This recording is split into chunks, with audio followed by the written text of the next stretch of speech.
this morning, Frank Lampard has been called into a meeting with the Chelsea hierarchy and has been informed that he's going to be sacked. That announcement has now been officially made, and Lampard has left the club after less than a season and a half in charge. We fully expect the German manager, Thomas Tuchel, to be announced as his successor very soon. Some people will be quite surprised that Frank Lampard has lost his job at Chelsea, but people have to remember that this is Chelsea.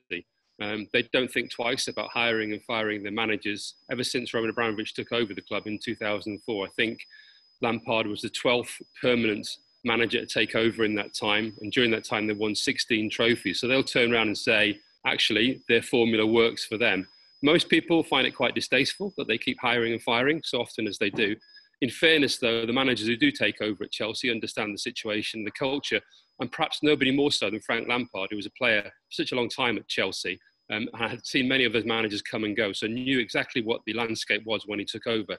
In saying that, he's a rookie manager, just into his managerial career, had a brief time at Derby County in the Championship before getting the Chelsea job. So he was inexperienced. He is a Chelsea legend, so maybe this time he thought things would be different, especially when he took over. There was a transfer ban, so they couldn't sign any players.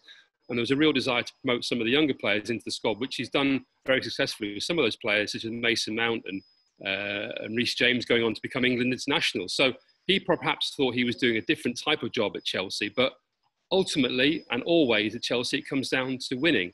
And they've lost a few games recently. People say it's only been a short period of time, 6 weeks perhaps, but they're falling out of contention in the Premier League.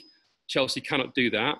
Roman Abramovich will not allow that to happen. And so he makes changes. And so we've seen again, he's made another managerial change.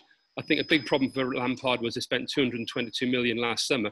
And that became a yoke around his neck because the summer before he had a transfer ban. So there's always excuses about buying players or bringing players in. This summer, Chelsea will have felt there's no excuse. There's been also a statement from Roman Abramovich. Now, that's partly because obviously Lampard is a club legend, is a very, very popular player with the fans. It's also a very unusual thing for Roman Abramovich to have done. I think he's only ever done it once before when Jose Mourinho was sacked, and obviously a very popular manager. So it shows that Abramovich is concerned about the situation.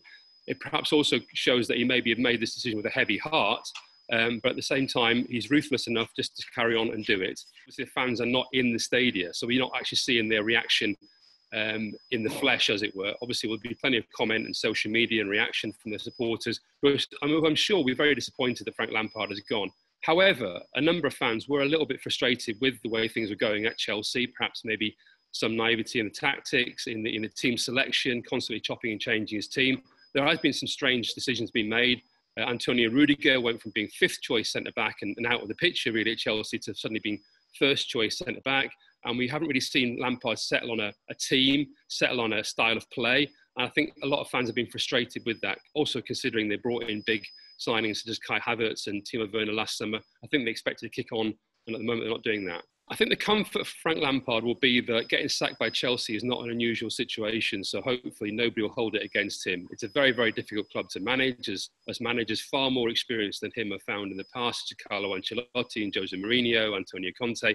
And in fairness, they've all gone on to get great jobs after that. We've seen Carlo Ancelotti manage Real Madrid, Jose Mourinho go to Real Madrid, Inter Milan, Antonio Conte go to Inter Milan. I think the problem for Frank Lampard is we still don't quite know how good a manager he is. Obviously, he did well at Derby County, but ultimately they didn't get promoted to the Premier League. He's now had a year and a half at Chelsea, which has ended with him being sacked. So he's still quite new into his managerial career. I think the question now for him is what type of club and what type of job does he want to go back into? Or does he indeed want to carry on as a manager? We saw with Gary Neville, he had a very brief time in charge of Valencia and then decided to go back into punditry. I think Frank Lampard is different. I think he will want to carry on being a manager. I think he is determined to succeed.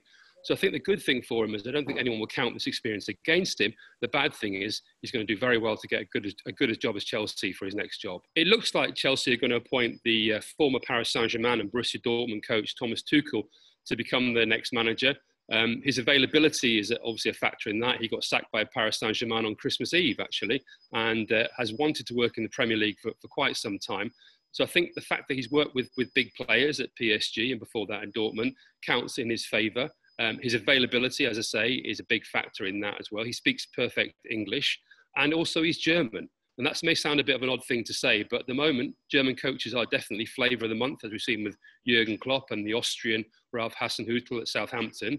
And I think a big factor in that is that Chelsea have two big new signings in Timo Werner and Kai Havertz, who are both German internationals, who have struggled at the club. And maybe they think, looking at it, that a coach like Thomas Tuchel speaks the same language, has the same sort of background, may get more out of those signings.